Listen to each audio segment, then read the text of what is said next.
But welcome back to the Premier League preview. On today's show, we're going to be talking a lot of Manchester United. Their game with Nottingham Forest is going to be a key conversation. We're going to be talking Arsenal versus Fulham.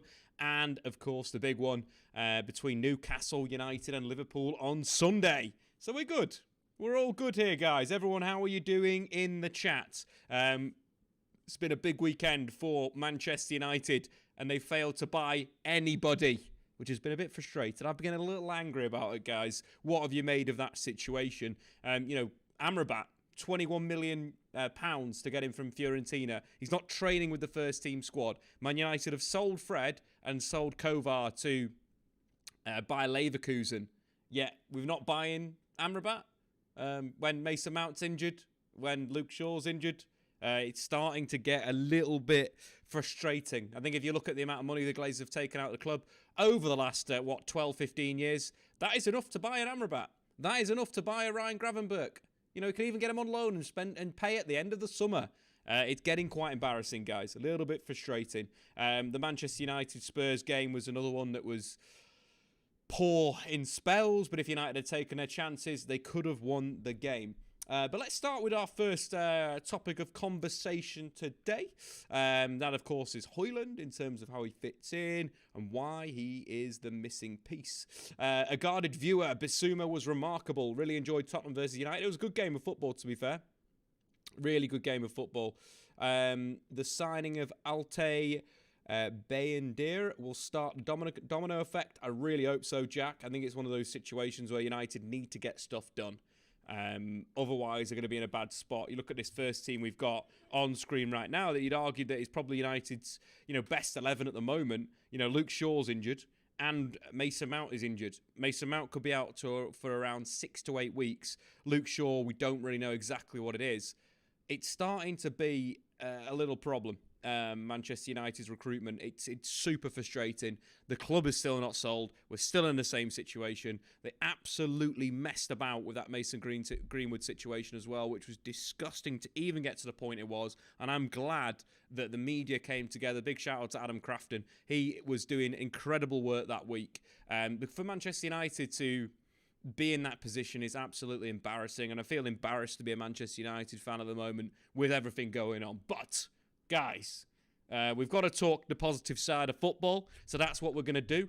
We're going to talk about the intricacies of how Manchester United need to evolve. So why is Hojlund the missing piece for Manchester United?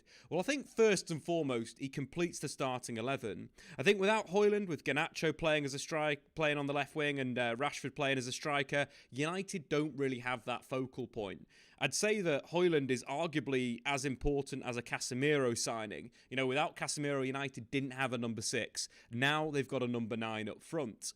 I think when you look at the intricacies of United and their most dangerous combinations, Bruno Fernandes last season in the Premier League assisted Marcus Rashford a whopping 6 times. Only Kevin De Bruyne assisted Haaland more. We're not getting that same level of link-up with Rashford as a striker. I prefer those situations where United are deep, Bruno's on the ball, and Rashford's making that run from out to in. I think he's so much better at going out to in than starting wide and hitting the channels. The one thing with Hojlund is he's really good in the channels, and he's very good at holding up the ball. In terms of stats last season, he received 10.99 progressive passes, which ranks him in the top 1% of forwards in Europe. That's passes into his feet, breaking lines, but also that's balls into the channels. I love Hojlund in the channel. I think he's a brilliant channel striker, and that'll really improve Man United. And that is why he is the missing piece for Erik ten Hag's Manchester United. So taking this further and looking at what United need to do with the team, you're looking at the statistics for Manchester United. And one of the things that we've seen this season with Alejandro Garnacho in the team and Rashford through the middle is a real lack of a target in the box. I think Rashford's a very, very good second attacker in the penalty area. When I'm talking second attacker, I'm talking, Hojlund's the number 1 attacker. He's the one that's going to get all the defensive focus on him. And then you have Marcus Rashford arriving at the back post, being that secondary attacker. I think Rashford is brilliant at that. I think Rashford versus fullbacks, there's a humongous advantage from an aerial perspective when the ball is wide and whipped into the box. but not as that first receiver. I feel like when United are playing Rashford through the middle and you've got Bruno and Mason Mount breaking into the box, that's not a lot of height. That's not a lot of targets for the two wide players in Garnacho and Antony. And one of the concerns with both of those two players operating in the wide areas, they've had a lot of touches in the final third. Only Bruno Fernandes has averaged more touches than Antony and Garnacho per 90. Consequently, the issue there is that their expected assists together is 0.2. That isn't great. For 2 games that they've played, 0.2 expected assists is quite poor. But the big issue, I believe, is there's no target in the penalty area. You know, as soon as it kind of changes and Hojlund comes into the starting 11, Rashford can load the box as well. We're starting to look like a much better team from a creation perspective. And saying that, Man United have been good when it comes down to creating. United have created a lot of big chances. Only Brighton more in the Premier League. Yet they've conceded a lot. They started to score these, types of situations. It's definitely a problem with, looking at where United really evolve. By the way, guys, I made my point on Mason Greenwood. We won't be talking about him ever again on this channel. That's it. Done. I made my point. They're my feelings. My feelings are well respected, and that's it. We move on. Chat, move on. Let's start talking about the positivity around Man United. Start talking about Hojlund. How do you think he's going to fit in? That's me out. But in terms of that sort of the statistics we mentioned before with Hojlund, not only is he going to be that box threat, which I think is massively important, the progressive option is huge, guys. I think one of the big things that United struggle with at times is when they're getting squeezed on this right-hand side, especially when it's Aaron Wan-Bissaka and Varane. We've spoke quite a lot about this over the last few shows. On the Clips channel, I've basically been talking about this for 2 weeks, why teams press you in this way. United really struggle to play through and play back.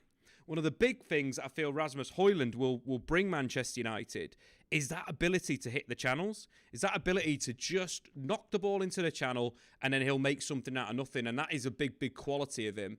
And we'll take a few clips here of Hojlund in the channel. And I feel like this is going to be big. United having a striker that's very, very good at running out to in. And those balls from a Wan-Bissaka, they instead of him going back to Andre Onana every single time, you've got a great option into the channels. You've got a great option into the channels. By channels, I'm talking in between the fullback and the centre-back. So let's have a look at a few clips from his time at Atalanta. Again, we're Analysis FC on this channel. That is why we're here. But the out ball is there. And you look at Atalanta. Atalanta are one of the best ball-playing sides in the world. But they are not afraid to drop the ball into the channel. It comes from really intricate moves between their wide centre-back, their wing-back, their central midfielder and their forward. But the result of it is situations like this. So we pick up the ball with Scalvini on the ball. Remember last week we said Scalvini is the guy potentially to come in to Manchester United and play defensive midfield as a bit of a half-back. I think he could really play that role with his statistics so far. Young player, loads of talent. Anyway, let's move on. Rafael Toloi into feet. As you notice, Verona are going to press reasonably aggressive. There's some good coverage there from Verona in terms of squeezing the play with 3 players, which opens up an opportunity. You've got 2 potential passes on there. Potentially that ball into midfield will be intercepted, or they're just going to filter you out to fullback and Miller's going to get pressed and it's going to be the same situation and then you're forced back. Similar to how we're talking about, Manchester United in these situations where, there's a ball from Raphael Varane out wide to Wan-Bissaka, or there's a ball into midfield. But Manchester United usually are going to have bodies that are going to be dealing with those players. Hence why I feel this is a really interesting move to look at from a perspective of kind of analysis and looking a little bit deeper into what's going on. So in terms of this, obviously there's 2 passes on. Ball out to Myler is a semi-decent option. But the squeeze is going to come on. What I like about Atalanta is their patience in build-up at times. They'll wait for you to squeeze and press. They'll rotate that formation out of the pitch. And then they'll look to drop it into the channel. This is where Rasmus Hojlund comes in for Manchester United. When you're looking at players that can kind of dominate these areas, it's Rasmus Hojlund. The hold-up play, the strength. Marcus Rashford has really developed his forward game. I feel right now United aren't playing very well, so it's quite difficult to properly analyse it. As we previously spoke about, I prefer Rashford in a front two or with a striker that's a little bit deeper than him. You know, Hojlund off Rashford. I really like that combination. But as a 9, he's not going to provide that same physical presence that someone like Rasmus Hojlund will provide. This is basically a ball into the channel that he's got a lot of work to do. You know, the hold-up play is very, very good. The strength to hold off the defender's fantastic. Look at him backing in there. Physical power is what Man United are really, really lacking at the moment. And that's something that we're looking at with Rasmus Hojlund, what he can do, backing into the forward. When was the last time we saw a Man United striker do that? You know, really take that physicality to the opposition. Martial's great off the line, but he doesn't have this physical strength that Hojlund has. Hold-up play is very, very good. You can see that in, you know, how he's doing there. He's holding the player off. He's looking at the ball as well. He's looking at Myler off the ball. This little flick is absolutely fantastic. So imagine Manchester United are in this situation. Drop a long ball up, and then the runner's off. This isn't going to be, you know, Myler or a wing-back for Man United. That'll be Anthony breaking through. The flick is absolutely fantastic through the heel, and then you're basically in behind. That could be Rashford clean through on goal, or Anthony clean through on goal, or Garnacho clean through on goal. That is the advantage of having someone like Rasmus Hojlund in the channel. That type of play, you know, fantastic hold-up play, strength, vision, having his head up, the flick, fantastic. Again, one big thing with him, he's so skillful for the player. And again, look into the chat. Moz is saying Zlatan was the last player that probably was, you know, played that hold-up play. James has gone with Lukaku. I think Lukaku was good at times at holding up the ball, but other times quite poor with his touch, whereas I think Rasmus Hojlund's touch is a lot better than that. Ollie's in the chat. Hojlund will help the attack, but defending transitions is more important. That needs to be looked at, I take. But yeah, again, beautiful play. You know, chance for Meyer to get in behind. You know, Anthony's going to be free there on his left foot, probably going to score. Let's take a look at some more examples of him in the channel. Similar deep build-up. Similar thing that we see United do time and time again, but there's no ball in behind the defence. And this happens again. You know, look at the press from Cretomense, I think it is. Again, you've got 6 players committed, sorry. This happens to United a lot. This is a big thing, you know, with teams. They will do it. They'll force you high.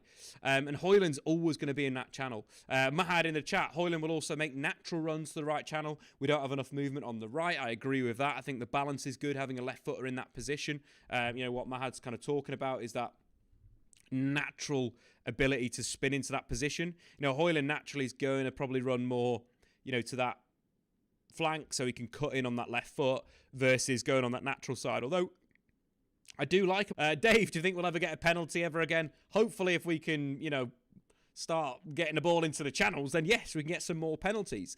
Renato Carti, similar movement like Cavani. Yeah, I think that's it's an interesting one. I think Cavani's a player that if Rasmus Hojlund could learn off someone in terms of his sharpness in movement, you know, I'd be watching videos of how are you, Rasmus, you know, just in that moment.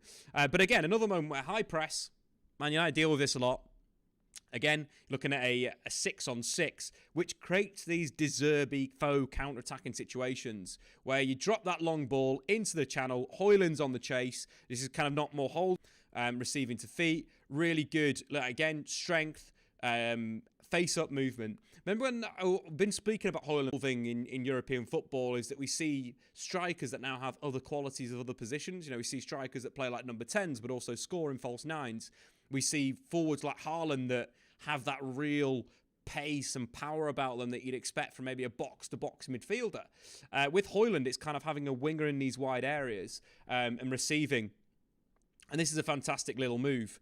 You know, face up the opposition, you know, dribbling at them, running at them, going on the outside with his pace. So simple. You know, look for that. The squeeze, the long ball into the channel, the hold-up play. It's arguably a little bit more old school. And I really feel United are lacking this at the moment. They're lacking this old school play. Drop the ball in the channel, turn the opposition round. It's a big thing. When you continually try and play out, they're going to play higher and higher and higher. But if you drop a little ball into the channel, Hojlund runs in behind. You start to think, you start to be concerned with your line. Is the line on point? Are we too overextended? And it was something that Ferguson used to do a lot at Man United. At the start of games, especially against big teams like an Arsenal or whatnot, he'd keep them honest. You know, Gary Neville spoke about this quite a lot in terms of when they're playing big at like an Anfield or something, they would look for the channels and they'd look for forwards to run in behind. And it forces your opponent back and it opens up space for you to play out. Football is a simple game, guys. Back to this little bit of skill. So Hojlund, as a winger, on the outside, burst past the defender. Really good movement. Great little ball into the box. Again, aware on his weaker right foot. Simple tap in from Lookman. And this all comes from literally just a simple ball into the channel.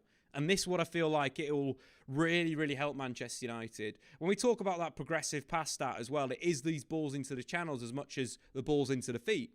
You know, it's being aggressive with this. Archie, according to the press conference today, Hojlund won't be back this weekend, which is sad. He started training this week, but Ten Hag said that he wants a full week of training before he gets him into starting 11. But I just thought we'd talk about it today because it's quite fun. But yeah, that hold-up play into the channel, devastating. The pace is just difficult to deal with. Low cross into the box, you've scored. Similar thing again.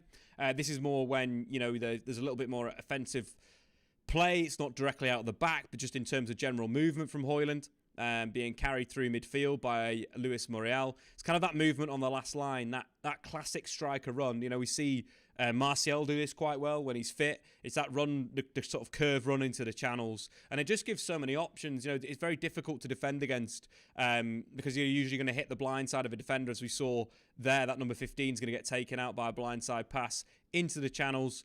Good strike on goal. But that's just like classic striker movement. Classic striker movement. Really, really good play from Hojlund. Off the ball movement. Not looking for it into feet every single time. Spin in behind. Good shot on goal. That ricochets off the bar, hits the post and then goes in. Fantastic finish. That was what I was talking about before, about how Hojlund's quite good in this left-hand side of the box. Usually a lot of powerful finishes from this left-hand side, usually either across the keeper, as we see with this one, off the bar, or into that near post. I do like him from this area. I think he's a really good natural foot finisher. Then there's a little bit more work to be done on the other side of the box with his, cutting in or working on his right foot. But, goals like that are super exciting with him scoring. So the other thing with Hojlund that I kind of want to talk about is his ability in the air. I spoke about loading the box at the start of this stream, and I think one of the big things with Man United, they've lacked a box threat. They really have lacked a box threat. They've lacked that body in the penalty area to get balls into the box, and I really, really think, Anthony's output is going to be so much better with a target. It really is, and Anthony's not been to the level of as I'd wish him to be quite honest. I thought that we'd see a lot more out of Anthony by this point. It's still hit and miss. It's still one week he'll look amazing, the next week he'll look sluggish again. But there's a player there. There is 100% a player there, and if United can pull that out, they'll have an absolute weapon on the right-hand side. And it is that kind of cross to, Sebastian Haller that we saw over and over again for Ajax, that inverted cross. And having Hojlund in there, but also, as I mentioned before, having Marcus Rashford as that second attacker, which I really, really like him in that position, you've got real good quality there to score more goals and to, deal with the opponent. But it's natural striking movement that I feel that we lack at times. I wouldn't say Martial's really that natural in the penalty area. I think he's a natural finisher, Martial, but I don't think he moves like a striker. So he picked the play up with Atalanta with Coop Miners, another player that for some reason Man United haven't bought yet, which is super devastating because I absolutely love Coop Miners. Coop Miners wide right. Knock the ball around the defender. And the way that Hojlund just spots the space, obviously Zapata's at the front post. Hojlund's that kind of second threat, spots the pace, great ball into the box, header just wide. What I like about Hojlund is his movement in the penalty area at the moment is really, really good. He does need to work on his head, is what I'd say. 6'3", he's got the size, he's got the power. His accuracy is the next little thing he needs to work on, I think, in these positions. Because if you get quality balls into the box, if he's at the back stick, if he's drifted there, let's say from a Manchester United perspective, if United are playing a front two at the point of the game, they're chasing a game, which could easily happen in game. You could easily throw Bruno, wide left. And put Rashford as that striker. So talking getting into the box, Rashford kind of making that move to the near post and then the space opening up from Hojlund to make that little run to the back stick. Then the in-swinger from Anthony would be a great way to to open up opportunities, but he does need to work on that heading, as this chance against Fiorentina is just wide. Then we're looking at one against Lecce, again, Serie A, same types of situations. Hojlund at the back post in between the striker and the fullback. I like this. This is good centre-forward play. This is how Haaland scores all of his goals. He hangs on that back post. He hangs between the centre-half and the full-back. Classic striker play. Good combination from Atalanta. Ball into the box, but he makes a nice little move. Again, like a striker. He's at the moment, he's on the blind side of that centre-half. Dealing with blindside movement is very, very difficult. And given the pace of Haaland and his speed off the line, that type of movement is very, very good. Brave header, which just goes wide. Again, probably needs to work on that accuracy. A little flick with his head to get it on target. But I love the movement. Movement's very, very good. United are lacking this type of movement in the penalty area. Let's take another look at, another good effort. Atalanta with the ball with Duvan Zapata just outside the box. Duvan Zapata, an absolute legend of European football. Linking with Bogar. Hojlund with a little bit of a move. He's going to go across the centre-back, then come back across the centre-back, then again to the front post. There's 3 movements there. That's the type of striker that I want. That's the type of striker you guys want in the chat as well. Triple movement in the penalty area. How do you deal with it? This is the beauty of having a proper centre forward and why it's the missing piece. Just from that little bit of play there, that's, one movement across the defender, back across, and then the third movement. And it opens up, as we mentioned, that little bit of space for Hojlund to get ahead of the marker and then, either look at the flight of the ball and make a further movement to get back, or, if you're looking at maybe a natural left footer that's going to go on the outside, you drive a ball across the box and you've beaten that striker, such as, let's say, for example, it's Marcus Rashford on that left wing. Jettison down that left wing. We've seen Hojlund go forward, back, and then forward again to finish it off. But as this clip goes, it is dropped to the back post, which is a little bit different. So we're looking at those 4 movements from Hojlund, near post, back again, near post, and then drifting back with the winger being right-footed and dropping the ball into the box. Very, very good movement. Good header. Again, straight at the goalkeeper. That's where the accuracy needs to come in. One thing he needs to work on is definitely that accuracy with his headers, but it will come with time. He's still a very young centre forward. He's 20 years old, which is pretty crazy. Really good movement though from him from that situation. And finally, let's just look at a goal against Nice in a friendly. Simple goal, but again, look at the dual threat in the box. This is where I want to see Marcus Rashford and Hojlund in the penalty area together. With someone like Luke Shaw crossing the ball. That is just is already so much better with just 2 forwards. Did I say Weghorst? Crazy times. But Shaw into the box. Again, you got 2 bodies in there. I think one of the things that you're looking at for your forward is to really utilise that movement. You got a 2v2 in the penalty area. Ball comes into the box. Hojlund's going to make a move. Zapata's going to kind of clear that front post, which is what we want to see. He has done. Hojlund's ahead of his marker already. Finishes off with a really, really good header. Finally, one from Copenhagen. Yes, we have gone back into the archives, guys. We've looked at Atalanta. We've looked at Copenhagen. Similar combination play. We've got Hojlund highlighted there, number 28. Little option into feet. Again, that kind of progressive passes received. Something that United need to consistently do with their forward. Forward dropping off into feet is an option. Going to use the other option. And then the movement's going to come in. Instantly could find that through ball. That attacking midfielder at that point. Decides to play out wide. Hojlund continues that run into the box. He's just in that perfect space between centre-half and full-back. Takes the attention. Ball could be dropped to the back post. But he's still alive. Again, this is what United lack.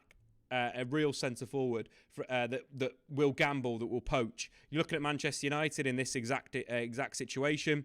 So Hojlund's made that initial run. He's taken the defence again. Opens up space for Rashford at the back post. Ball comes into the box. Knocked down. Hojlund finishes. Example for Copenhagen.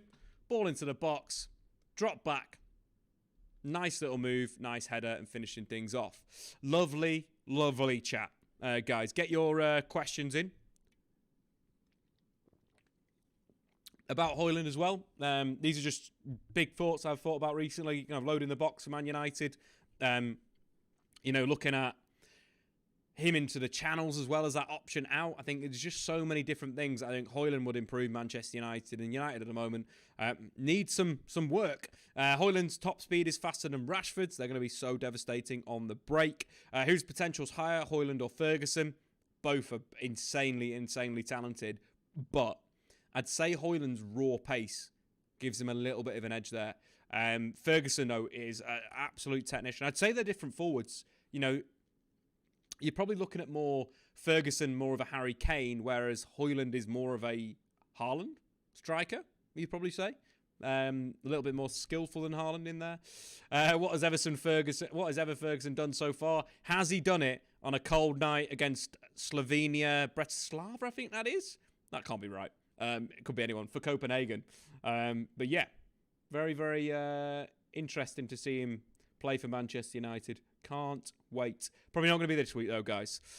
Probably won't be this week. Let's jump back into our topic of conversations today. Again, I think we've done a lot on Hojlund, which is good. We will be talking about Nottingham Forest versus Manchester United very soon. In terms of players, obviously, the big discussion points for Manchester United. Who comes in to replace Mason Mount this week? Who comes in to replace Luke Shaw? If you missed it, Luke Shaw's got a muscle injury. Mason Mount's got a hamstring injury. So, yeah, we're going to have to work that one out. But get into the chat.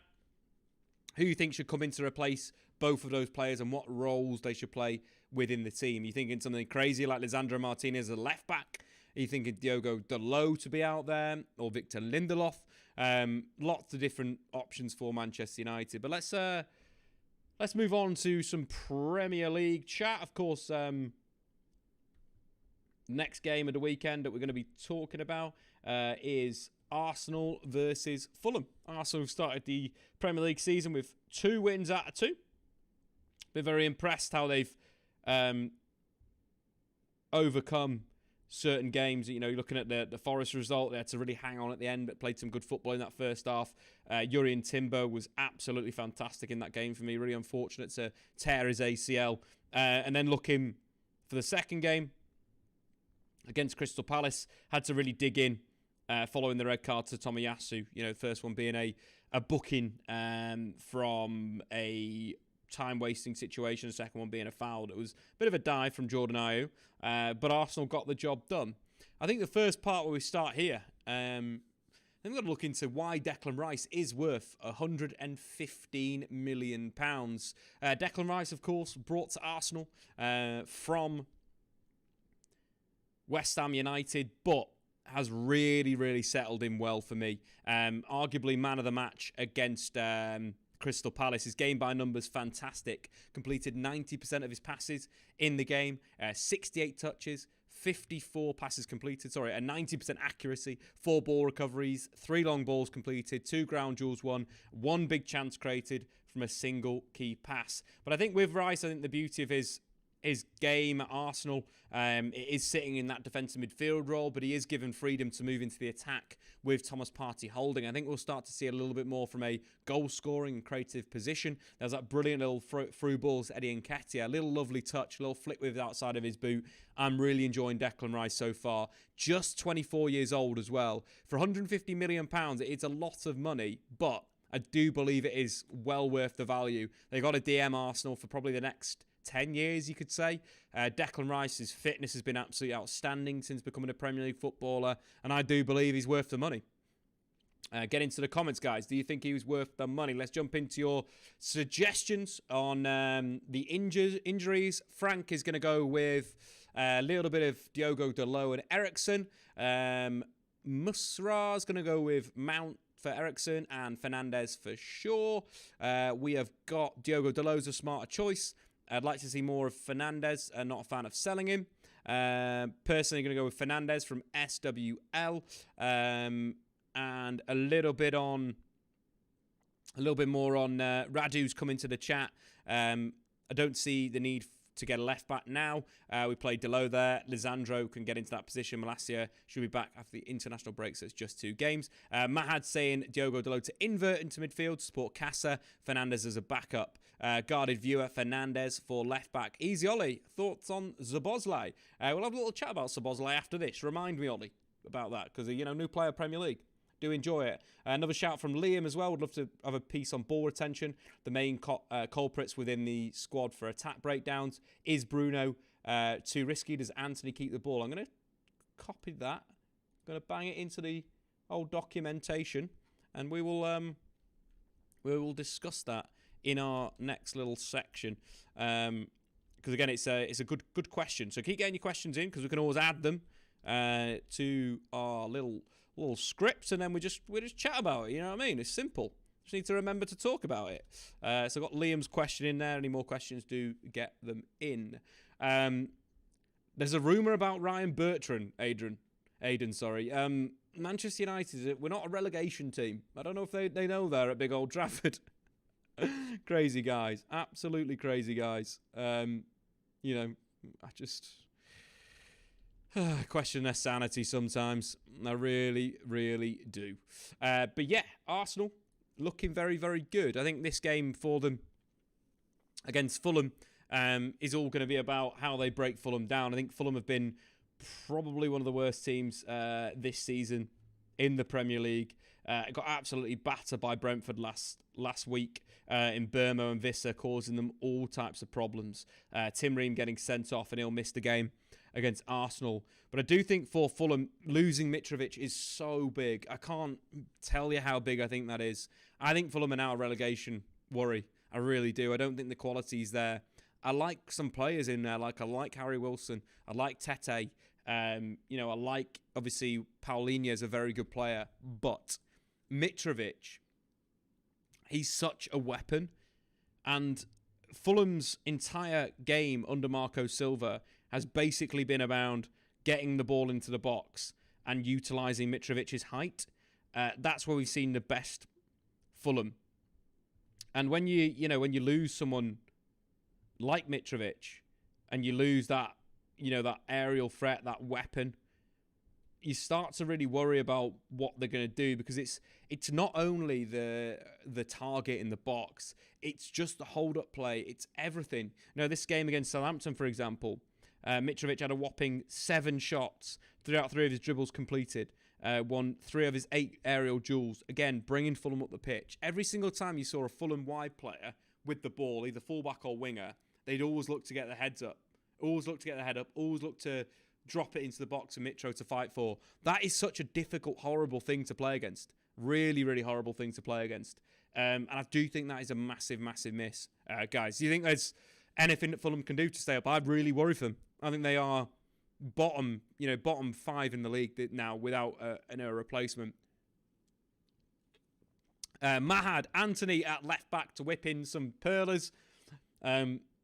I'm not sure that would quite work, but we could try it. Amrabat starting at left back, inverting into midfield. Yeah, if we buy him in the next 5 minutes, Radu, 5 minutes we've got. It beats me why Luke Shaw was given a new contract from Jason. I kind of agree with that. I don't think Luke Shaw is really good enough for Manchester United to win the Premier League, and that is the brutal honesty of it. Chance creation not good enough, not consistent enough in his performances. Good defender, a good squad player, but I'd have him as a backup left centre back. Would be where he'd be in the squad. I think United need 2 new left backs. I'd prefer to see Diogo Dalot play left back. I think he's fantastic in that position. Mahad, a personal one for you, Andre. To Liverpool. It's a bit annoying. Tried to tell Manchester United that there's a little central midfielder in Brazil called Andre that likes to dominate the football game. Andre scored last night in the Copa Libertadores quarterfinals, had 121 touches of the ball, completed 104 out of 109 passes at a 95% accuracy, 8 out of his 11 long balls completed, 100% of his dribbles, 3 clearances. This kid is brilliant. And if Liverpool buy him in January, I will be very upset. Because he's someone that I like. He's someone that I really, really like. I'm a big, big fan. I think United buy him right now. But according to reports in Brazil, back to the game. In terms of Arsenal, obviously Eddie Nketiah will continue through the middle. And he's been kind of good value for Arsenal. Since the start of last season, Eddie Nketiah scored or assisted 6 goals in 11 Premier League starts. Won a penalty, of course, in the 1-0 win over Crystal Palace last week. He's a capable replacement. I think one of the big things for Eddie to improve on definitely is in front of goal. He had two pretty big chances that he missed. Hit the post with one of them. Lovely little effort, but got to put the ball back on net. Second was a little dink over the keeper. I like the way he moves in this Arsenal squad. I think he gives some good attacking depth in a sense of stretching the opposition's back line. But at the same time, I think when Jesus is back, Jesus will come into the starting 11. That's not to say that Nketiah is a bad player. It's just to say that Jesus is probably a little bit better suited for the forward line. I think when you look at Gabriel Martinelli, especially when he scores and assists, it's usually with a Gabriel Jesus up front. Game against Liverpool, great example of that. Goal and an assist in that game. And the flexibility that we see with Gabriel Jesus, with him as a 9, you can see he's quite narrow there because there will be some rotation between Jesus and Martinelli, whereas we don't really see that. With Gabriel Martinelli when he's in the team with Eddie Nketiah, it's a little bit more focused on that wide area, and there's not much interchange between forward and striker. So that's definitely something to look at for this match. The big question for Arsenal is who comes into defence. Obviously, Tomiyasu got sent off last week. Whether Zinchenko's ready to go, not too sure. And obviously, Jurrien Timber, as I said before, gutted about that. Oh, Jurrien Timber, what a footballer. Gutted that he's injured. But it does look like that Gabriel will come back. So anyone with Gabriel in FPL, I'd fully expect Gabriel to start the game with William Saliba, Ben White, and of course Zinchenko. I think one of the big things with Ben White as well, I prefer him at right back. I think he's a much better attacking asset for Arsenal. We look at the back end of last season, 3 assists and a goal in these 4 games against Palace, Leeds, West Ham and Southampton. I just prefer him in a high area, and this is a great example of Arsenal's offensive play. That triangle on the right-hand side is what Arsenal need to get back to. That's what we focused on in our second video of the week, talking about the Premier League from the weekend. Obviously, Thomas Partey has been playing right back, but I think Ben White is a much better weapon. I really, really do. In there. Just jumping back into the chat. Dave drew with Ten Hag's assessment that our midfield wasn't the problem. More up front and behind. I think it's the rest defence is a big issue for me, I feel, which comes from the fullbacks. The progression's been terrible from Varane and Aaron Wan-Bissaka. We aren't getting the ball to the forwards. I think Casemiro's been massively exposed by himself, and that is definitely down to the fullbacks. I'd love to see more of Diogo Dalot playing, this left-back role, inverting and joining Casemiro for sure. Radu, Kivor at left back, same setup with Gabriel in. Partey left back inverting. White right back. Yeah, I think Zinchenko came on, didn't he, against Crystal Palace? So I'd expect him to start. He came on 89 minutes for Martin Odegaard. So I probably would say that he's going to be back into the starting lineup, and he was so good last season, wasn't he? Zinchenko, very, very good. Obviously fell off a little bit at the back end of the season, but he was injured at the end of it as well. I'd say, Zinchenko definitely coming back into left back, and Ben White at right back, Gabriel to centre back is probably how I see it. In terms of fantasy football though, guys, have a little look at that in just right now. I do believe what I'm going to do this week. We'll do it right now, guys. Everyone get your fantasy teams out right now. Get them out. Whip them out and get the party started. So my fantasy team had a good week until the last game.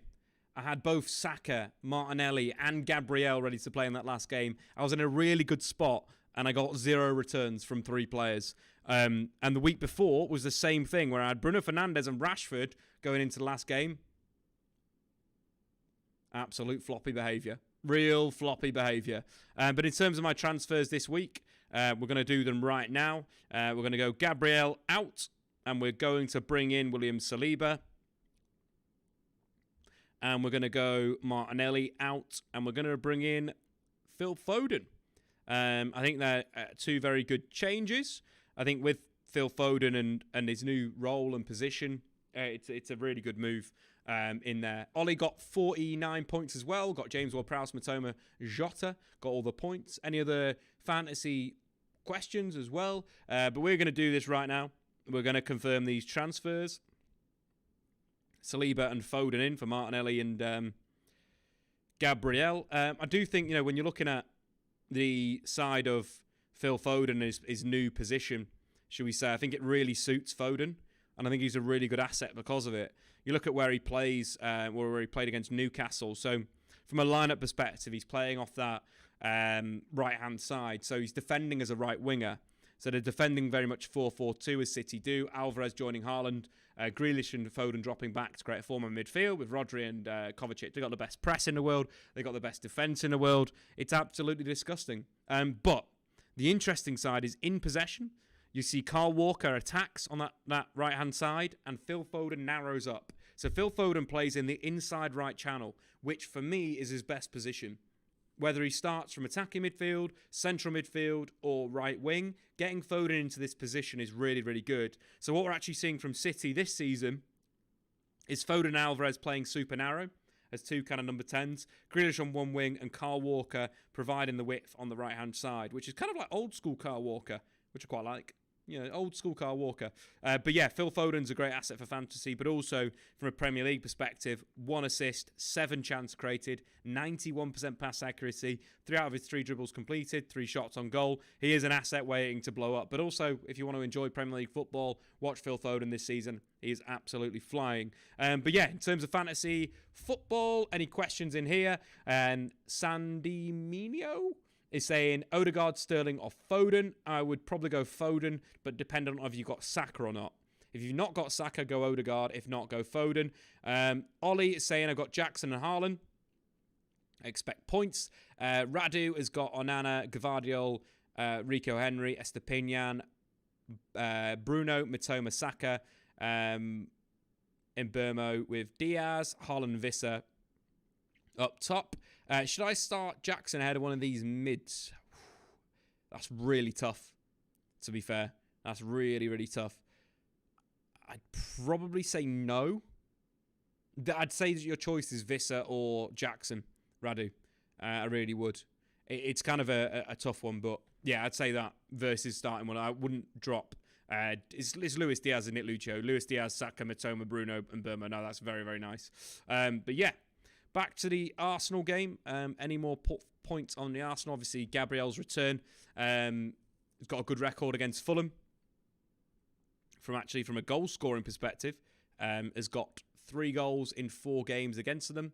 And when Gabriel and William Saliba have started together in the Premier League over last season, Arsenal only lost 3 times, winning 21, conceding 25 goals in 27 games, which is not too bad. Leandro Trossard is another player that may get a surprise start. Wouldn't be surprised to see him off the bench. Arsenal have been lacking a little bit from a creativity point. Trossard obviously played 17 minutes against Fulham, but didn't come off the bench against Crystal Palace because they had to put some defenders on. But I quite like the idea of Trossard in this game. He got 3 assists in the last match against Fulham, was absolutely brilliant as a false 9. I love Trossard as a false 9, I really do. I think Arsenal should be playing him more there. 3 assists from 4 chances created, 2 big chances created, 2 shots. What a performance it was as a false 9. And I think that with him in that position, we see even more fluidity between Martinelli and Trossard. You can see number 19 and number 11. They're basically on the same axis, which means they're spending similar amount of times in central areas as wide areas. Beautiful.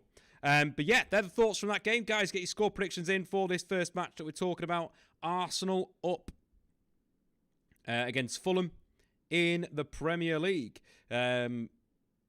I reckon it'll be a decent little match. I really do. Get your score predictions in right this second. Go. We're going to be jumping into a little bit of Man United chat in a second, guys, so get ready for that. Tell all your pals about it.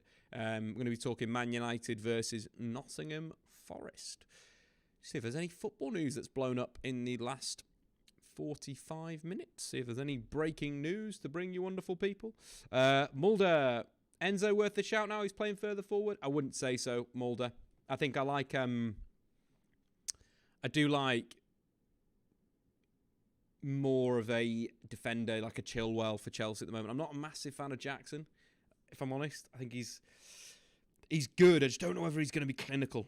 And compared to Ollie Watkins, who's also around that price point, I'd prefer Ollie Watkins. But, not bad to have in your squad. And again, you mentioned great fixtures, Radu, which potentially could be something that you play at. The other side with you, Radu, with your team is you've already got that Brentford attacking coverage. So going for Jackson, you're covering Chelsea, could be quite a good shout.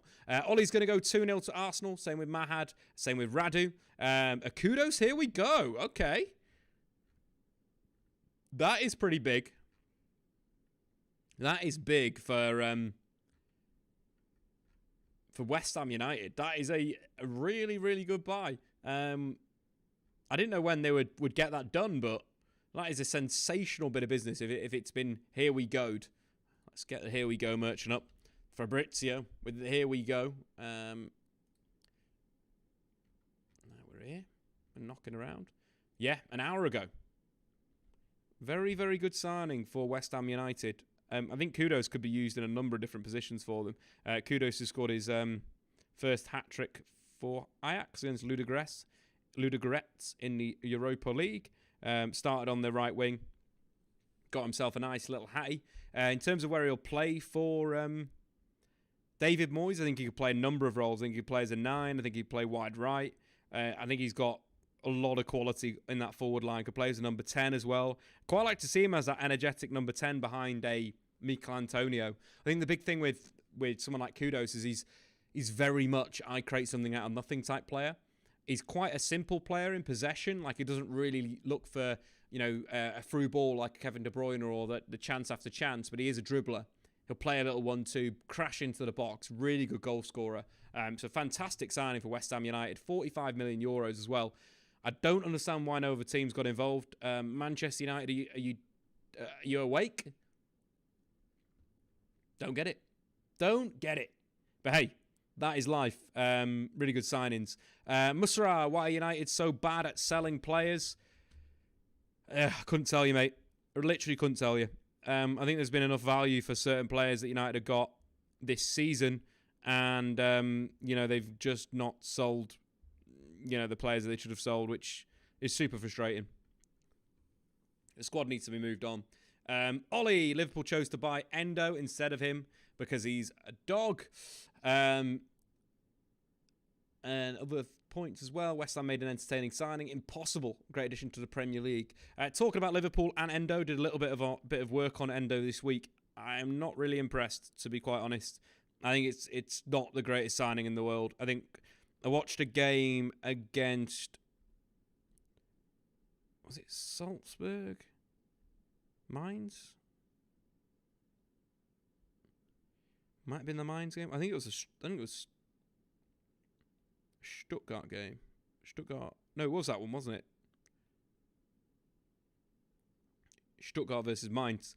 I just wasn't massively impressed with how he plays. Like, he's a weird player. So let me just have a look what I had a look because I was chatting to Chris Sutton about him, and I made a few notes about it. And I think he's basically like a centre back that plays in midfield, if that makes sense. So he's like good in the air, which is weird to say for a defensive midfielder, but he's very good in the air. He's not that good on the ball. He got pressed in this game quite a lot and looked a little ropey. His touch wasn't 100%. His awareness wasn't great. He looked clumsy in possession at times. I just don't know whether he's the DM they want. I really don't. You're looking at Liverpool's classic DMs. There'll be Fabinho's, forwards that will go, midfielders that will go and be aggressive and win tackles. Endo's just not really that player. It just doesn't really profile in that super aggressive manner. Tackles on in terms of win rate isn't that good, and that'd be a concern if I was a Liverpool fan. It's just a bit of I just don't know, Ollie. I really don't know. Whether he's an offensive player, that's not what Liverpool want. Is the thing. Liverpool need someone to hold in midfield. Someone to allow McAllister and Szoboszlai to play really high. Szoboszlai's been brilliant since joining Liverpool. Absolute man of the match against Bournemouth. Superb performance in that game. 90 touches of the ball, 66 passes completed, 4 out of 5 of his dribbles, 3 out of his 5 dribbles completed. 4 out of 5 of his long balls, 3 shots, 1 penalty won in the match. He was just super impressive. And I think when you look at that and then you look at what they've got in defensive midfield, knowing that game against Bournemouth, it was McAllister again, who got sent off for a... I really don't know about that challenge, I understand why the referee sent him off. It's obviously been reviewed and revoked, but I remember a United player getting sent off for something similar than that last season.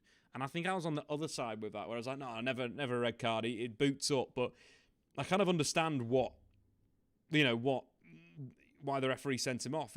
It's a dangerous challenge. And if that foot is in the wrong place, that could be a leg break. That could be like a dislocation of a knee. That is dangerous. But talking to Szoboszlai, just a brilliant footballer. And I feel like why it gives Liverpool a bit of balance is he operates wide quite a lot.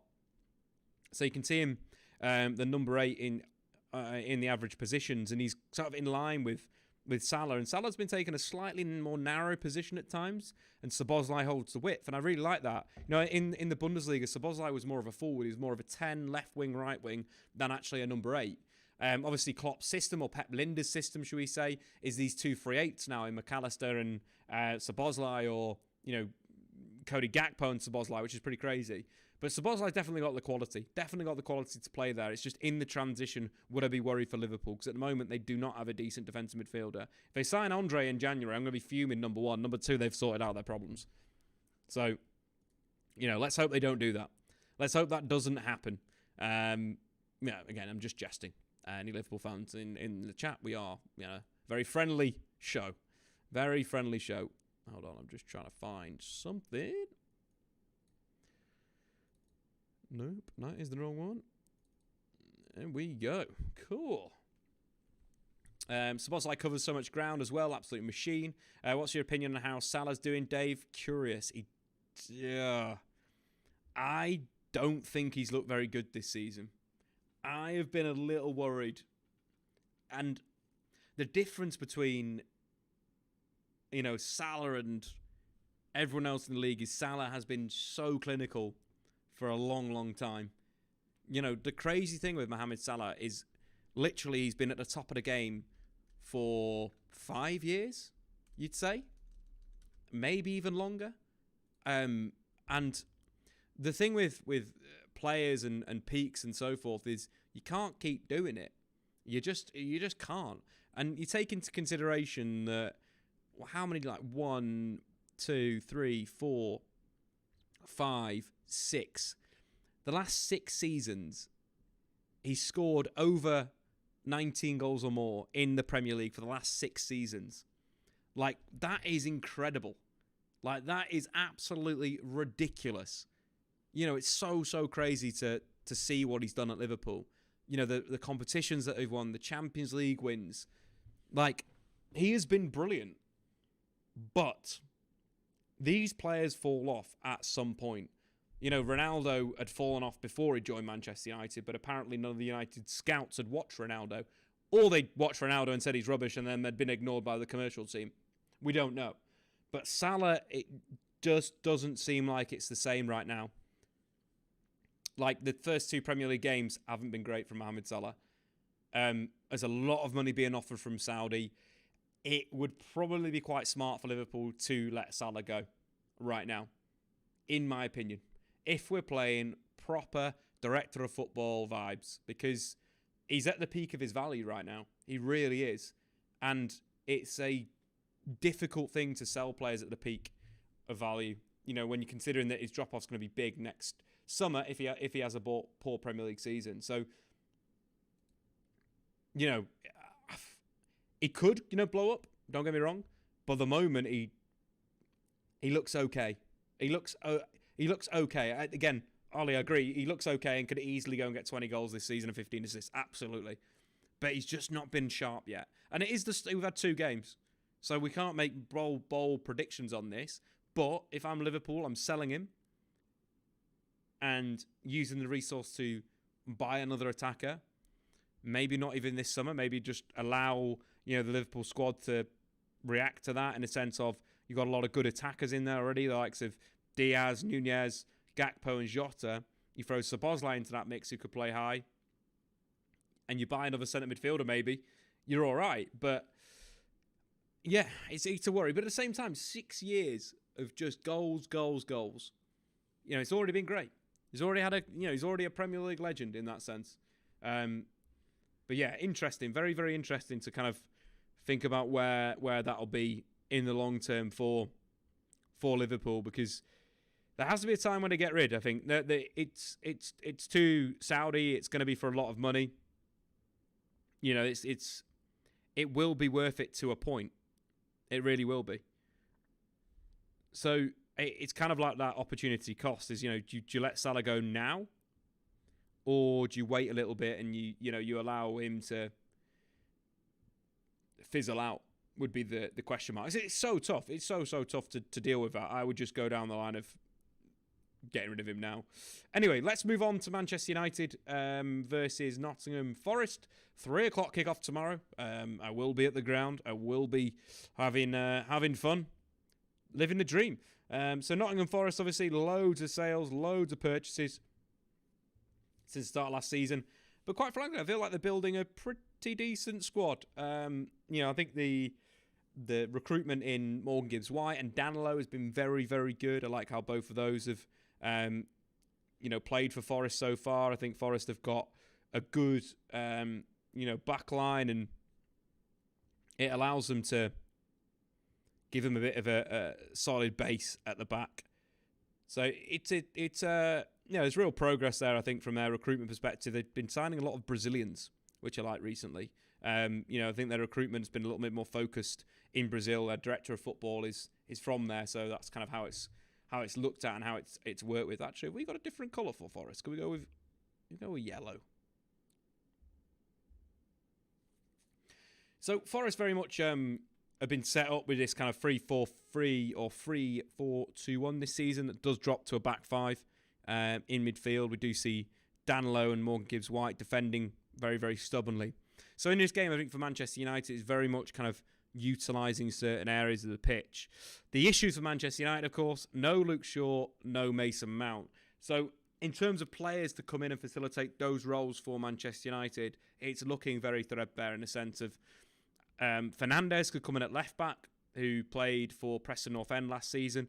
A lot of time played as a left wing back in a 3-5-2, and we'll get high up the pitch and get across into the box.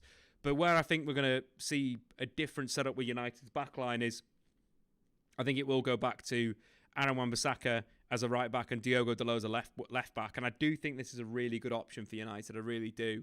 In terms of the player coming in for Mason Mount, Scott McTominay really could have been used last week in the game against Spurs. United got bullied in that central area. Just having another physical threat in that zone would have stopped a lot of the Spurs counter-attacks. Could be a similar thing for this game, stopping Danilo and stopping Morgan Gibbs-White. But I don't think United should go that way. I think that could be an option for later on in the game.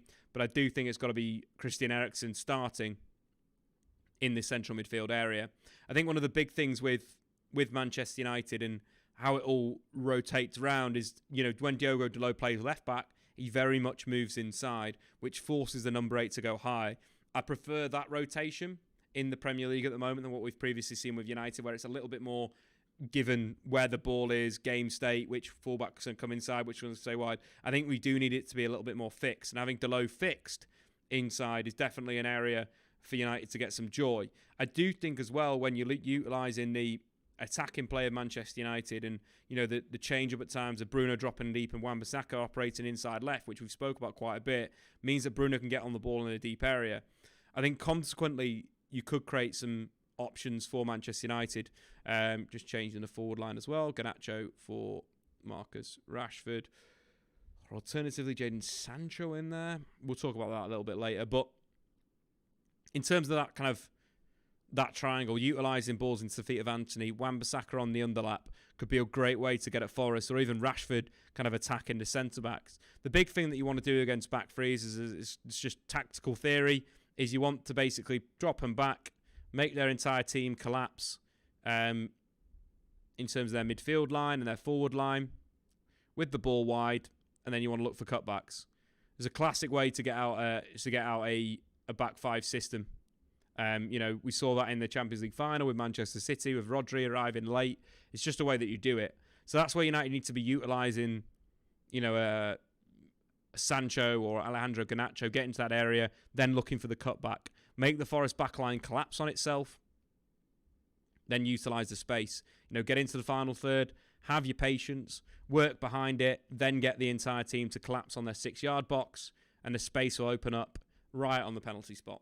Simple theory, simple tactical theory. Utilising inverted passes and inverted crosses against a back five is a great way to cause them issues.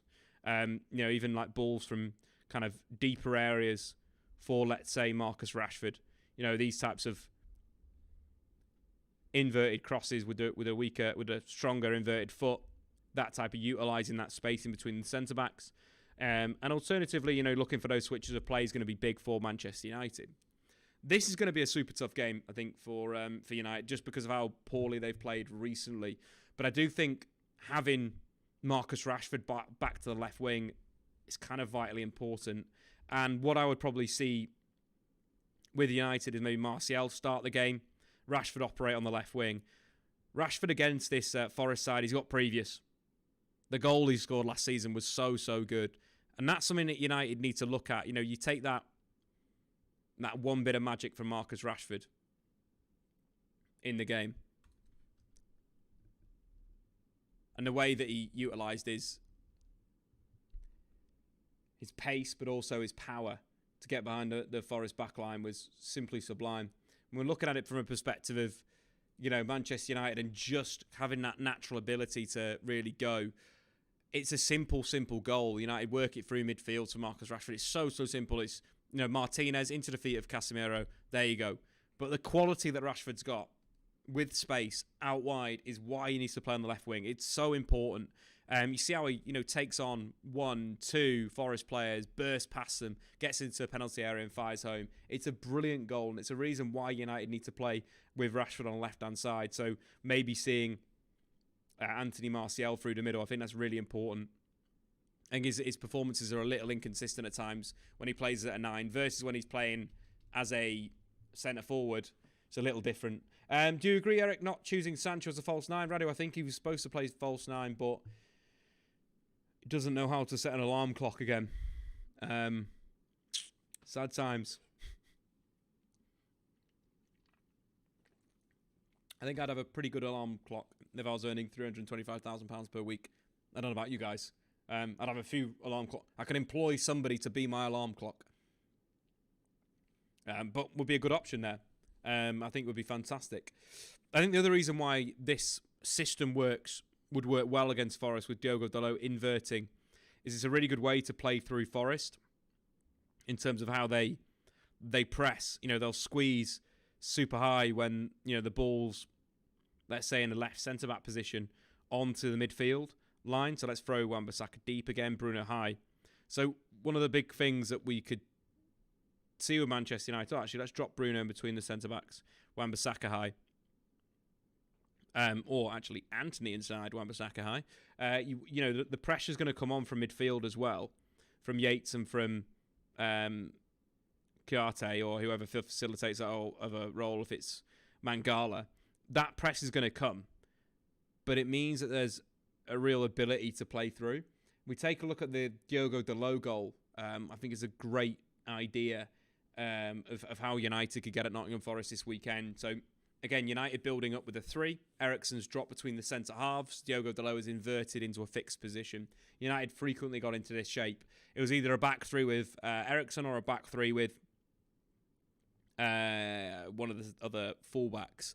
But I do think either Eriksen or Bruno Fernandes could really facilitate that role, getting on the ball in those deep areas to kind of force the press on from Nottingham Forest, from their midfielders. Because if they want to press with this pentagon shape, they're going to start to have problems on their backline. They've got a 5v5 on their backline now, which I'd say is advantageous for Manchester United.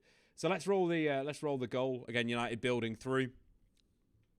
Really good pass from Victor Lindelof inside to Casemiro, breaking that first line. Casemiro receiving. Little bit of football with Diogo Dalot, dropping it back in. Then Diogo Dalot playing a brilliant reverse through. I think it's simple stuff. United don't do this enough. And it's quite so frustrating to watch United in games like Forest, where you see this tactical innovation in the sense that is all over the Premier League. United do it in one game, they don't do it again. But this football's great. Ball into Casemiro, drop off from Diogo Dalot, breaks that second line. So you've taken out the 5 players we were talking about on screen. So you're basically taking out these 5 players from Nottingham Forest's perspective, which means you've got a 5v5 on the back line. Which means that instantly they have issues. You know, they've got massive problems now. Ball's worked into the feet of Bruno Fernandes. He links with Anthony. Then you are basically open again. Like we mentioned, man-to-man, the centre-back has come out into the kill zone, as Nottingham Forest like to call it, to deal with Bruno Fernandes. He's simply shipped it back. The space is massive on the inside now for Anthony to carry through, to drive into the penalty area. Little through ball to Wout Weghorst is on. Good movement off the ball. But driving through and then linking with Diogo Dalot. And that's the other thing, I think, with the movement from that midfield area is that Diogo Dalot and Casemiro, at different times, of course, one could holding, could become a goal scorer. And it's a fantastic move from Manchester United from back to front. Anthony cutting inside, utilising that kind of run from Diogo Dalot. Brilliant through ball, good composure, fantastic finish. But it all comes from this build-up shape, of this kind of 3-2 build-up shape. It just counteracts what Forest do. And a central midfielder's goal time. And that is how you beat Nottingham Forest. Thanks for sticking about. I'm joking. I think the big thing with United, though, they need to be clinical in the penalty area. There's some bad statistics knocking around. Manchester United have missed 5 big chances in the Premier League so far this season, which is level with Wolves, Chelsea and Brentford. No team has missed more. Only Everton and Burnley have scored fewer goals than Manchester United's won so far this season, highlighting that lack of a true out-and-out striker. And I think one of the big reasons why United should go with this forward line from the start with Rashford wide is the impact of not only Rashford out there, 18 goals and 6 assists in all competitions as a winger last season, but Alejandro Garnacho off the bench is very, very devastating. 8 of his 10 goal involvements have come off the bench. I don't think he's quite ready to start, but I think he's a great impact on the bench. Fantastic talent, needs to be a little bit more consistent. You throw out Rashford to that side, you throw in Anthony Martial, you've got a much better setup. When you're looking at Rashford versus Nottingham Forest in 3 games, he scored twice and got 3 assists. Looking at Diogo Dalot in the last game between the two sides, just to highlight why it is kind of important for him to play that role. His statistics absolutely fantastic. 74 touches of the ball, 31 passes completed, 16 final third passes, 5 ball recoveries, 2 out of 2 ground duels, 2 out of 2 dribbles, 1 in there. 2 aerial duels, 2 key passes, and 1 goal. Of course, the goal we just looked at there. This is kind of the setup for Manchester United. This is the lineup where they really need to utilise that ability to play through, but also Diogo Dalot operating in that narrow position. Guys, get your score predictions in right now. Man United versus Nottingham Forest in the Premier League. Get into the chat.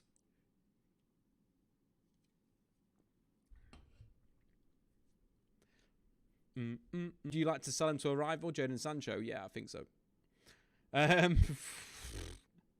Some interesting score predictions come in already. Mura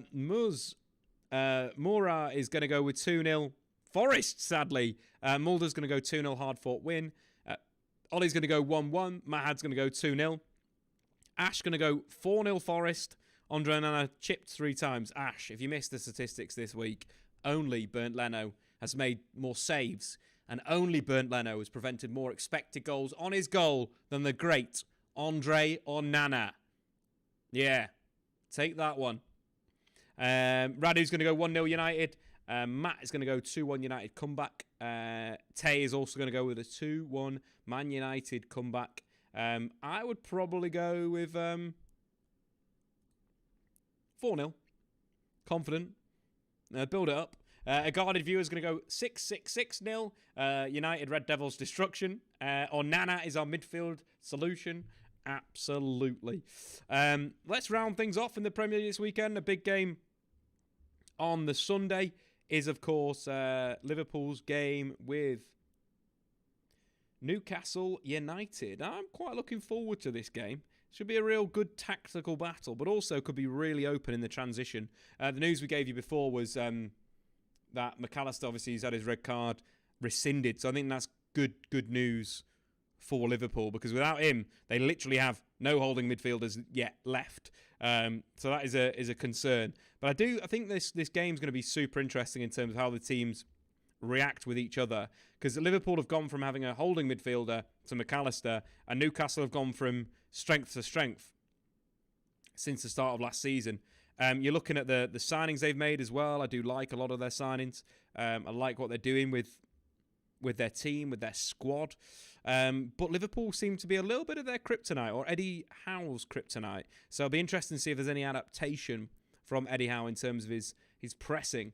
I'd expect a lot of quality on the pitch and a lot of ability to open up certain angles and certain doors in terms of the tactics, the 4-3-3 versus the 4-3-3. I mentioned this many times before. Newcastle are more like the old school Liverpool, where they've got a narrow front three. The midfield's quite flat. In a sense, it's more of a three-man midfield. The width of their attack comes from their fullbacks getting high up the pitch. And they utilise, movement and interplay and crosses into the box. Liverpool have evolved this season. They've evolved since about, what was it, March last season. Trent coming inside. Kanate operating as that kind of centre-back. Gakpo and Szoboszlai operating as free eights, being a little bit more like Jurgen Klopp's side. Pep Guardiola's side in there. Probably going to start Anthony Gordon instead of Joelinton. Joelinton's injured, I think. In this match, Anthony Gordon with a bit of width. The issue that they had in the last game, Newcastle United, is they really struggled to press Liverpool out of the back. Liverpool are the gegenpressing masters, but they had problems not only with Liverpool building with one more DM in there, probably would be Szoboszlai, you'd say, to join there, but they also struggled with the kind of man-to-man orientation of the team and pressing at the right moments and playing through, but also decoy runs are a big thing. So let's take a look at a few clips from that game last season. A little bit of analysis on it. So we got the first one. We're going to talk about the decoy. So I think one of the things McAllister needs to do with the ball at his feet, or away from the ball, if he's going to look for the 1-2s. If he's played the pass, and let's say he's moved the pass on, or let's say that Kanate's carried out, McAllister needs to make that decoy move to open up space for Trent. Because what we'll see with Newcastle's midfield is they're very man-to-man, and they'll follow that, which open up an area for Trent to dictate and utilise long balls. I generally think this is a game for Darwin Núñez. I think this is a match where you start him. I think his threat behind the centre-backs is big. I think if you can get Salah into that position, following McAllister, moving from that central area out, you could have problems. So let's take a look at one of those clips. This is for the first goal of the game. So simple little move from Liverpool. A ball at the feet of Joel Matip. What we're going to see is some combination play and some movement off the ball from Fabinho. Right now we can see that Newcastle are squeezing reasonably high up the pitch. They're looking to force Liverpool to play long. But I think one of the beauties of this passage of play is not only Trent's movement off the ball, but also Fabinho's. Watch where Trent goes, watch where Fabinho goes. So at the moment, Basatic, is that right? Is in central midfield. Fabinho's kind of joining as like a two-man pairing. But you'll see Fabinho move out and Trent will move inside. What this does, it creates massive amounts of space. So the ball goes from central midfield out to Mohamed Salah, and the space is opened up. See how Sean Longstaff has followed Fabinho out of that central area, which opens up this little zone. Similar to kind of how we see here is, Sean Longstaff is going to, let's say Kanate's in possession. Sean Longstaff's kind of man for man on McAllister. And Trent kind of in that like slightly narrower position. What we see with this move, what Liverpool could do, that ball out there, McAllister pulls Longstaff out of position, which opens up that space for Trent. Because we know Trent is very dangerous. Very, very dangerous in these areas. We see that with this goal. The other thing I want you to have a look at as well is the width that Andy Robertson keeps. It's more of a two-man base for Liverpool and a wide left midfielder versus the kind of natural thing we've seen this season. So we could see a double pivot of Szoboszlai and McAllister, to be fair. But anyway, so Trent pushes forward into that space. The 2v1 on the far side. Darwin Núñez loves that position on the opponent's fullback, as all good strikers do. He could play that pass out, Trent. He shapes for it. which, of course, Trippier is trying to read it, looking for the switch to Andy Robertson so he can go and press the ball. But he actually shapes for that pass and plays Darwin Núñez straight in.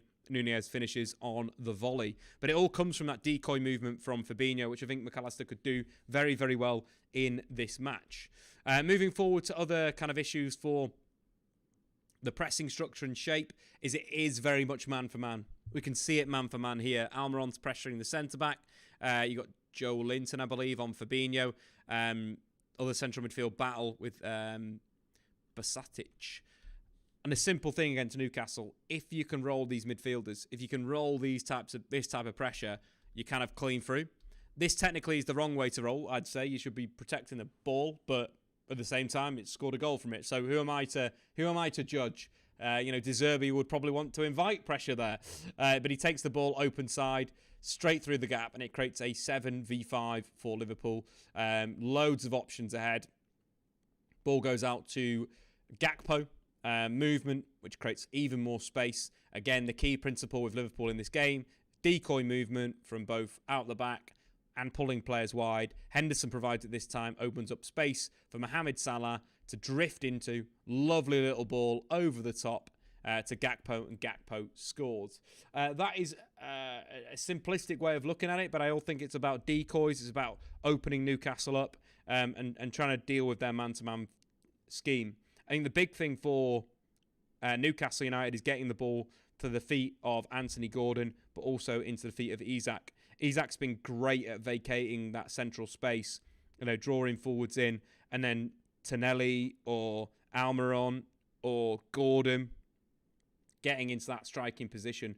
That could be a real problem for Liverpool, because if Isak drops on to McAllister to receive, it's going to be a simple bit of progression, and then if Trent's kind of maybe a little bit narrow inside, if there's a quick phase of play, let's say Guimaraes wins it instantly into the feet, Trent's going to be inside, Gordon's going to be in behind, and there is a big 1v1 with Kanate, but Gordon does like to get the ball wide and cross with it left foot, runners at the back post, Tonelli or Almiron, goal time. So that is how I see it, guys. That's a quick little bit of analysis. I see you've got any numbers on this, guys. Get into the chat. Your score predictions for Liverpool versus Newcastle United. Newcastle have had 13 shots on target in the opening 2 Premier League games this season, beaten only by Brighton. Of the 8 players with 100% shot accuracy from 2+ shots, 4 of them play for Newcastle. Callum Wilson, Isak, Tonelli and Harvey Barnes. The big thing, though, Liverpool have got a really good record against Newcastle, 27-10 in there. When we're looking at the players to create, of course, wing-backs are a big thing in the Premier League. The top at assisting wing-backs last season, Trent Alexander-Arnold with 9 assists, Robertson with 8, and Trippier with 7. Trippier led their way with shot-creating action, so it's going to be about how Diaz can force Trippier the other way. Diaz has been very, very dangerous for Liverpool this season. He's been very, very good so far. Scoring him both of the games of the Premier League season so far, 7.7 against Bournemouth. He's got that little bit of skill in him. He's also got that ability to beat a man 1v1, completed 3 of his 4 dribbles against Bournemouth. Scored a great goal as well. Lovely bicycle kick. Sensational. But do get your score predictions in, guys. Ollie into the chat. It's going to go 3-1 to Liverpool. Ollie, Isak just running through our defence in the Anfield game last season. Gordon has given Trent more nightmares than most. And Matt Had's going to go with a 4-2 to Liverpool. Lovely, lovely stuff. Good score predictions as always, guys. Klopp doesn't seem to have Howell's number at the min from Mulder. Son of Jesus. 4-0 is laughable. Mulder's going to go 5-2 away win. And that, I believe, is Liverpool, is it? Yeah, Liverpool 5. Newcastle 2. That'll be a good game on Sunday. I tell you what, we'll get the roast dinner on and have a great time. But guys, that has been that for the stream today. Thanks everyone for stopping around. Apologies for the technical issues we had at the start. It just happens in this world. Sandamino. Anything on Chelsea, Dave? How do you see them lining up with their injuries? Aiden's going to go with 3-3. Chelsea, I do think they'll be good tonight. I think there's enough quality. I don't think Luton are quite a Premier League side. I think there's a lot of holes in that team. I like the wing-backs. I like the strikers. But the rest of it, I'm not too keen on. I don't think the defenders or the midfielders Premier League quality. I'd expect it to be, a kind of Enzo Fernandez masterclass in central midfield. Sterling to score as well. Do expect to see Malo Gusto in the final third. But yeah, I think, looking at someone that's been brilliant since joining Chelsea, Enzo Fernandez, I'm a big fan. I am a humongous fan. But Sterling this season has been really, really good on the ball. It was unfortunate not to be on the winning side against West Ham. I thought he was absolutely fantastic. 6 out of his 7 dribbles completed, won a penalty in the game. He's just receiving the ball in really nice areas. What's super annoying about that is, the injury to Reece James. I thought the combination of Sterling and James on the right-hand side for Chelsea was brilliant against Liverpool. Really, really good. Come on, Sean, grab them a win. Liverpool aren't the best away team. But yeah, all big GGs in this chat, guys. It's been great. It's been so fun. Loads of Man United chat, loads of Hojlund chat. But now it's time to end the stream. But GGs to everyone that stopped by. Thanks, of course, for all the support. If you are new around here, subscribe every single Friday at 3 o'clock. Also, Statman Dave clips Monday, Tuesday, Premier League reviews. Enjoy the game, everyone, this weekend, whoever you support. No updates on Amrabat at the moment, unfortunately. Big GG.